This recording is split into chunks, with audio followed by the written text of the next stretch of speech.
আসসালামু আলাইকুম। আশা করি সবাই ভালো আছেন। আমার আজকের রেসিপি হাতে মেখে খিচুড়ি রান্না।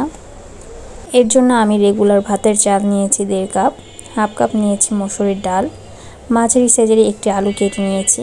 এবার সব কিছু ধুয়ে পানি ঝরিয়ে নিব। কিছুটা গোটা মশলা দিব, 10-12টা গোলমরিচ, 2টা এলাচ, 1 টুকরো দারচিনি, 2টা তেজপাতা, 2 টুকরো লং দিয়েছি, এতে করে সুন্দর একটা ফ্লেভার আসবে। এরপর আমি এখানে দিয়ে দিব 1 চামচ মরিচ গুঁড়া, হাফ চামচ হলুদ, হাফ চামচ ধনিয়া, স্বাদ মতো লবণ, হাফ চামচ দিয়েছি আদা রসুন বাটা, পরিমাণ মতো পেঁয়াজ কুচি, 5-6টা কাঁচামরিচ আমি মাঝখান দিয়ে কেটে দিয়েছি। এরপর একটা টমেটো আমি কেটে দিয়েছি। টমেটো দিলে কিন্তু খেতে আরেকটু বেশি ভালো লাগবে। পরিমাণ মতো তেল দিয়ে এবার সব কিছু খুব ভালো করে মেখে নিতে হবে। আমি এখানে রেগুলার সয়াবিন তেলটাই দিয়েছি, আপনারা চাইলে সরিষার তেল দিতে পারেন, এতে করে কিন্তু টেস্ট আর একটু বেশি ভালো আসবে। সব কিছু খুব ভালো করে মেখে নিব। খিচুড়ি খেতে আমরা কম বেশি সবাই পছন্দ করি, আর শীতের দিনে খিচুড়ি খেতে কিন্তু একটু বেশি ভালো লাগে।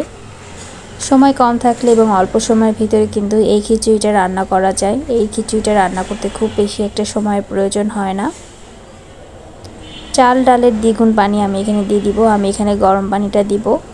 চাল ডাল মিলিয়ে আমি এখানে 2 কাপ শুকনো উপকরণ নিয়েছিলাম। উপর থেকে আমি 5-6টা রসুনের কোয়া দিয়ে দিব। খিচুড়ির সাথে এভাবে রসুন দিয়ে খেতে আমার কাছে অনেক বেশি ভালো লাগে, আপনারা চাইলে ট্রাই করতে পারেন। এরপর ফুটানো গরম পানি দিয়ে দিব 4 কাপ। আমি এখানে শুকনো উপকরণ নিয়েছিলাম 2 কাপ, 2 কাপের দ্বিগুণ পানি। আপনারা চাইলে এখানে ঠান্ডা পানিটাও দিতে পারেন। এরপর একটি চামচ দিয়ে সব কিছু একটু ভালো মতো নেড়ে দিব। এরপর আমি এটাকে চুলায় বসিয়ে দিব। চুলাটাকে অবশ্যই হাই হিটে রাখতে হবে। খিচুড়ি রান্নায় কিন্তু কখনোই চুলা কমিয়ে রান্না করা যাবে না। আমার খিচুড়িটা কিন্তু বলক চলে এসেছে। আমি একটু এই পর্যায়ে একটু নেড়ে দিব, নেড়ে আবার ঢাকনা দিয়ে ঢেকে দিব। খিচুড়ির পানিটা কিন্তু একদম শুকিয়ে গিয়েছে। এবার আমি উপরেগুলো নিচে এবং নিচেরগুলো উপরে একটু নেড়ে দিব। দমে বসিয়ে দিব 5 মিনিটের জন্য।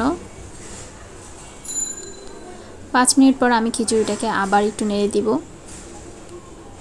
আমার খিচুড়িটা কিন্তু হয়ে গিয়েছে। খিচুড়িটা কিন্তু খুব বেশি নরমও হয়ে যায়নি এবং খুব বেশি শক্তও না। খিচুড়িটা কিন্তু একদম পারফেক্ট হয়েছে। এই পর্যায়ে আমি খিচুড়িটাকে নামিয়ে ফেলবো। এর থেকে খুব বেশি আর রান্না করতে হবে না। রেডি হয়ে গেল মজাদার হাতে মাখা খিচুড়ি।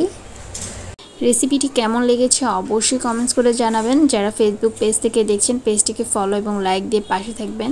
যারা ইউটিউব চ্যানেল থেকে দেখছেন তারা আমার চ্যানেলটিকে সাবস্ক্রাইব করে দিয়ে রাখতে পারেন, যাতে করে ভিডিও আপলোড দেওয়ার সাথে সাথে নোটিফিকেশন আকারে আপনাদের কাছে পৌঁছে যায়। আজকের মতো এখানেই বিদায় নিচ্ছি।